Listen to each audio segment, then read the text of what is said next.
Stop. Drop the weapon. A cane. I'm blind. Doesn't look like a cane. What does it look like? Something you're holding pretty tight for someone who says they can't see. I'm holding it tight because someone just grabbed my arm from behind without warning on a public sidewalk. Officer, he's blind. That's his guide dog right there. He was I'm just gonna ask walking. you one question. Hashtag racist cop accuses blind black man of carrying a weapon, then gets slapped with $9.2 million lawsuit. Officer Travis Holden, badge number 3891 of the Crestview Municipal Police Department, was on patrol through the East Side Commercial District on a Thursday morning when he spotted James Whitfield, a black man in his mid-40s, walking along the sidewalk on Clement Street using a white cane. Holden watched him from his patrol car for 2 full minutes. He watched Whitfield tap the cane methodically along the sidewalk edge, navigate around a sidewalk sign outside a bakery, pause at the crosswalk, wait for the signal, and cross Clement Street with the precise and practiced confidence of someone who had been doing this for years. Holden pulled his patrol car to the curb, stepped out, and approached Whitfield from behind. Not from the side where the cane would have detected his presence, not from the front where Whitfield would have heard him coming, but from directly behind, in the blind spot of a blind man, which is not a coincidence that the federal complaint would later overlook. He grabbed Whitfield's cane arm without warning, told him to stop and drop the weapon, and when Whitfield, startled by the sudden physical contact from a direction he could not have anticipated, pulled his arm back reflexively, Holden forced him against the exterior wall of the bakery, held him there with his forearm across Whitfield's shoulders, and called for backup, stating that he had a suspect resisting arrest with a possible weapon.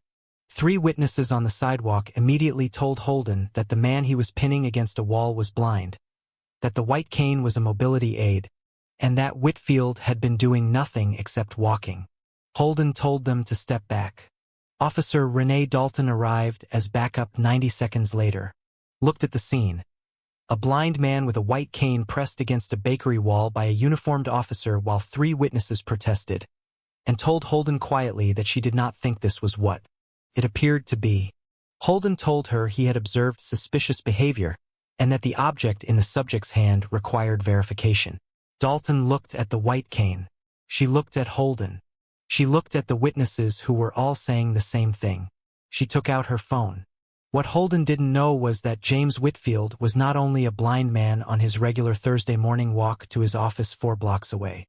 He was a licensed attorney with 19 years of practice, a former adjunct professor of constitutional law at the State University, and a man who had spent the better part of 2 decades advising clients on exactly the kind of civil rights violation that was currently being committed against him on the exterior wall of a bakery on Clement Street. He also didn't know that Dalton's phone was recording, that the bakery's exterior security camera covered the entire stretch of sidewalk where this was happening, that 2 of the 3 witnesses had already activated their own phone cameras, and that Whitfield's guide dog, a 4-year-old yellow Labrador named Marshall who Whitfield had left tied to the bakery's exterior post, while he stopped to adjust his bag, was sitting 6 feet away, watching the entire thing with the specific calm of an animal that had been trained to stay put and was doing exactly that while the humans around him made decisions of varying quality. Before we go further, what city or country are you watching from? Drop it in the comments right now. We love seeing where our community is watching from. If you believe that a white cane on a public sidewalk should never be mistaken for a weapon by any officer with 9 years of law enforcement training, then like this video and subscribe. Because the $9.2 million verdict at the end of this story is only the financial summary of what Officer